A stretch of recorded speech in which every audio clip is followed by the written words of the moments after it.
수필 읽어주는 남자입니다. 이번에는 자의 수필지 경계 저 너머에서 골랐습니다. 순정에서 순수까지 자의. 크리스마스 이후 두 번째로 맞는 큰 눈이다. 한방눈이 펑펑 내리는 겨울날은 마음이 설렌다. 한방눈은 겨울의 축제다. 세상이 순백의 빛으로 단순해지면 마음도 따라서 고요해진다.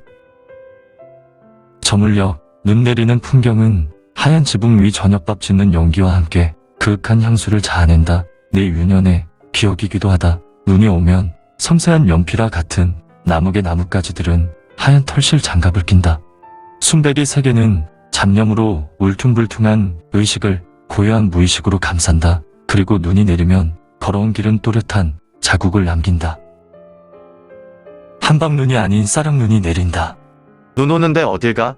여보, 모자 쓰고 나가. 나는 괜찮다는 싸늘한 대답을 남기고 바깥에 나왔다. 바깥은 생각보다 추웠다. 눈꽃 축제는 고사하고 휘몰아치는 것은 바람에 하늘은 혼돈 상태로 잔뜩 흐려있다. 집으로 돌아가자니 티격태격하다가 서로에게 더 깊은 상처를 주게 될까봐 두렵다. 작년부터 남편이 부쩍 소심하고 예민해졌다. 그이도 갱년기인가. 퇴근하면 집에서 편히 쉬고 싶은데 남편의 기분까지 살펴야 하니 스트레스가 쌓인다. 대학을 졸업하고 작년부터 집에 머무는 딸과 남편의 불화로 하루하루가 살얼음판을 걷는 것 같다. 이날은 아침부터 딸의 문제로 남편과 언성을 높였다. 딸에는 현재 남자친구와 교제 중이다. 사귄 지 3년이 되었다고 하니 부모가 개입할 단계는 이미 지난 것 같다.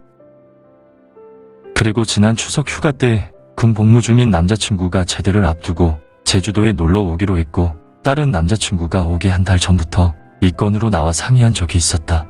딸은 저녁 10시가 넘어서야 아르바이트가 끝나니 엄마가 요구한 밤 11시까지 집에 들어오기는 힘들다면서 제발 둘만의 시간을 허락해 달라고 애원했다. 내키지 않았으나 성년이 된 자녀를 강제할 수도 없어서 허락하고 말았다. 남편은 엄마가 딸 자식 교육을 그따위로 한다고 호통쳤다. 올해 1월 초 딸은 취직과 독립을 핑계로 상경했다. 서울은 코로나가 더 심각하니 팬데믹이 끝날 때까지 제주도에 있으라고 말려도 소용없었다. 남편은 왜 서울 가는 애를 붙잡지 않냐며 역정을 냈고 나는 홀로서기를 하는 아이한테 감사해야 할 일이 아니냐며 남편과 맞섰다. 그럼 남자친구랑 함께 나뒹 불어도 좋다는 말이오? 남편은 끊었던 술을 다시 입에 대면서 지난 추석 때부터 마음에 쟁여두고 있었던 불만을 토로했다. 딸과 관련된 이야기만 꺼내면 나도 예민해져 거친 표현으로 응수하게 된다. 대학을 졸업한 성인이 제 짝하고 함께 있고 싶다는데 그게 뭐가 문제란 말이에요? 결혼도 솔직하게 말하면 짝짓기잖아요. 돈과 얽히는 관계 아닌가요? 서로 좋아하는데 설령 동거한다 쳐요. 그게 죄인가요? 내 말에 남편은 동공지진을 일으키더니 더 이상 대꾸를 하지 않았다. 내 아내의 셀프탈로가 속삭인다. 자기야, 정신 차려. 찬바람을 쏘이면 좀 나아지려나? 나는 화도 나고 여과 없이 내뱉은 말이며 딸을 위한 변론이 한심하고 무한하기도 하여 일단 외출하기로 했다. 결혼이란 돈과 섹스 외에 뭐가 있나? 사랑? 사랑의 유효기간이 몇 년이나 된다고. 이 세상에 서로 대화가 통하고 서로 아끼며 사랑하는 부부가 몇 %나 될까? 우리는 사랑하는 사이인가? 늘 일방통행인 남편과 함께 살면서 나는 갑갑하고 외로웠다. 어려운 세월들을 나는 법륜 스님의 법문이나 나는 자연인이다라는 TV 프로그램을 보는 것으로 치유하며 지탱해왔다. 공간 분리와 체념은 그나마 숨통을 틔워주었다. 심장과 머리의 거리는 한없이 멀었다. 마음은 순진하게도 벌거벗은 임금님을 보았다고 소리치고 있는데 머리는 현실을 마주해라. 맡은 바 책임을 완수해라 강요한다. 머리는 도덕군자여 마음은 집시나 깡패 같다. 하늘은 뿌옇다. 침착함을 되찾게 해주었던 한라산도 뿌연 장막 뒤에 가려졌다. 중력에서 벗어난 듯한 하얀 눈송이들이 장애물을 만나면서 다시 허공으로 날아오른다. 저 눈들은 얼마나 가볍고 자유로운가. 나는 딸애한테 문자를 보냈다. 엄마가 너를 위해 어설프게 변호는 했다만 항상 몸조심해야 한다. 끼니 잘 챙기고 기숙사는 특히 화재 조심하고.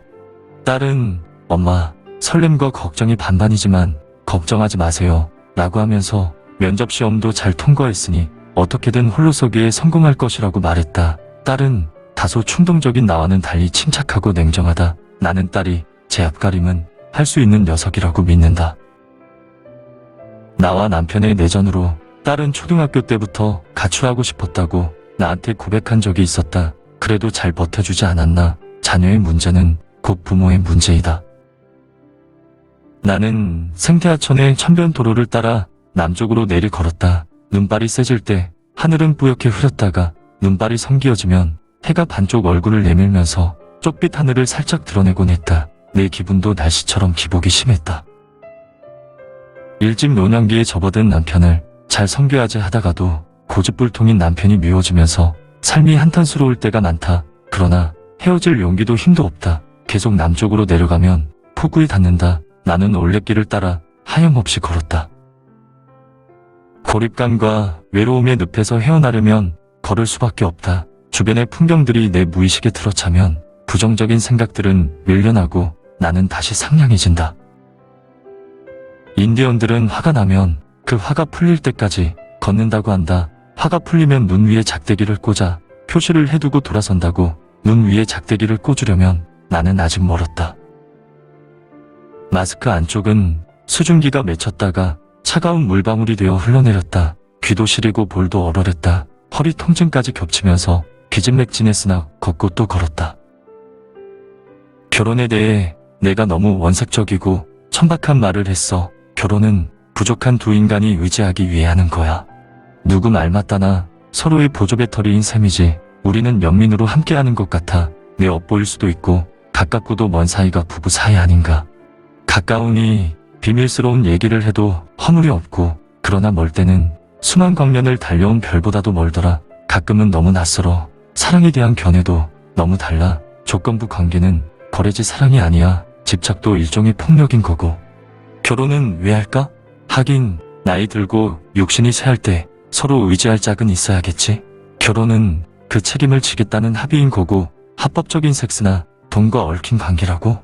너무 염세적이었어. 딸이 집안 형편이 어려운 고졸 청년과 사귄다고 했을 때 나도 사실 충격을 받았다. 부의 사다리를 걷어차는 바보 같은 짓이라고 속으로 나무랐다. 그런데 저번 추석 때 만나보니 성실하고 마음 바탕이 고운 청년인 것 같았다. 녀석들의 순정한 만남이 오히려 조건부 관계보다 소중하고 예쁘다는 생각도 들었다. 내 사랑은 선물적이고 심지어 폭력적이지만 너희들은 아름답게 순수한 사랑을 지켜나가길 바랄게. 결혼하기도 힘든 세상에 호련 몸이 가벼워지기 시작했다. 눈이 제법 쌓였다. 나는 발길을 돌렸다.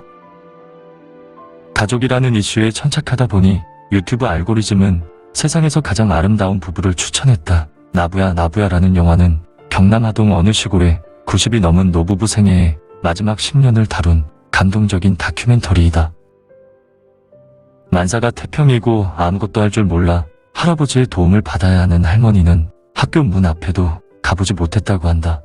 그러나 할머니는 지혜로웠고 말투에는 가식이 없었으며 사고는 단순했다. 할머니는 그저 영감이 좋아, 영감이 최고야, 영감이 고마워, 예뻐 라고 말한다. 아이처럼 환하게 웃을 때 할머니는 세상에서 가장 사랑스러운 여자애로 보인다. 고분고분한 성정의 소박한 말투, 미소가 참 고왔다. 하회탈을 닮은 웃는 얼굴이 인상적이었는데 표정이 순진한 어린이 같아서 자꾸 끌렸다. 남자는 여자하기 나름이라더니.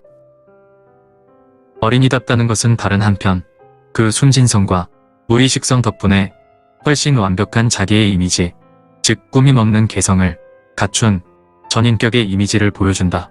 따라서 어린이나 원시인을 보게 되면 성숙한 문화인의 마음속에 채우지 못한 욕구와 필요로 말미암은 갈망이 일어난다. 이것은 적응 상태, 즉 페르소나를 위하여 인간의 전체상에서 떨어져 나간 인격 부분에 해당된다. 카를 융, 기억, 꿈, 사상 437쪽. 사랑은 어쩌면 떨어져 나간 인격을 찾아 완벽한 자기에 도달하는 일인 것 같기도 하다. 하여 나는 머나먼 길을 걷고 있는 것인가.